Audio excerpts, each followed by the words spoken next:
पाकिस्तानचे कंबरटे मोडून ऑपरेशन सिंदूर यशस्वीरित्या पार पाडणाऱ्या भारतीय सैन्याच्या सन्मानार्थ शिवसेना पक्षाच्या वतीने जिल्हाप्रमुख महेंद्र भाऊ चांडाळे यांच्या नेतृत्वाखाली सांगली शहरात तिरंगा मोटरसायकल रॅली काढण्यात आली। सांगलीतील स्टेशन चौकातील हिंदू हृदय सम्राट बाळासाहेब ठाकरे स्फूर्ती स्थळ येथून पुष्प अर्पण करून रॅलीची सुरुवात झाली।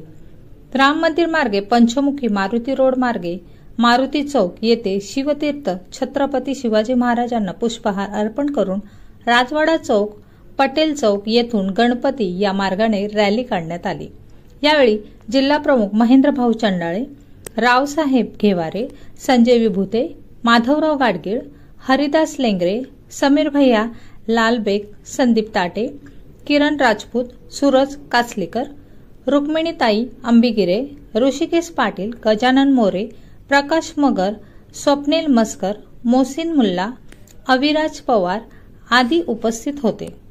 पाकिस्तानने केलेल्या भ्याड हल्ल्याच्या विरोधात चोख उत्तर दिल्यानंतर आपल्या देशातील सर्व जवानांचं उत्साह व देशाभिमान वाढवण्यासाठी या ठिकाणी तिरंगा रॅलीचं आयोजन महाराष्ट्रामध्ये आमच्या पक्षाचे मुख्य नेते, महाराष्ट्राच्या तमाम जनतेच्या हृदयातील मुख्यमंत्री, लाडक्या बहिणींचा लाडका भाऊ, लाडक्या भावांचा भाऊ माननीय एकनाथजी शिंदे साहेब यांच्या नेतृत्वात सुरुवात झाली आणि आज गणरायाच्या नगरीमध्ये सांगली जिल्हा शिवसेनेच्या वतीनं या ठिकाणी तिरंगा रॅलीचं आयोजन करण्यात आलं। माननीय हिंदू हृदय सम्राट माननीय बाळासाहेब ठाकरे यांच्या स्मृतीला अभिवादन करून ही शहरातून पूर्ण मुख्य चौकातून छत्रपती शिवाजी महाराजांच्या पुतळ्याला अभिवादन करून या ठिकाणी गणपती मंदिराला येऊन याची सांगता झाली।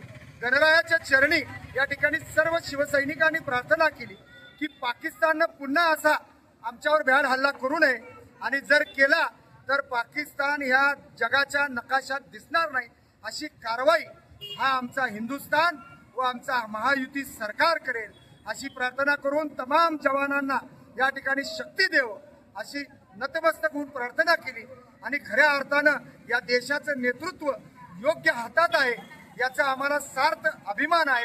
आणि या तिरंगा रॅलीतून विरोधकांनी चांगल्या पद्धतीनं समजून घेतलं पाहिजे की देश प्रेम पहिला, हिंदू धर्म प्रेम पहिला, आपला जवान पहिला, आपला किसान पहिला।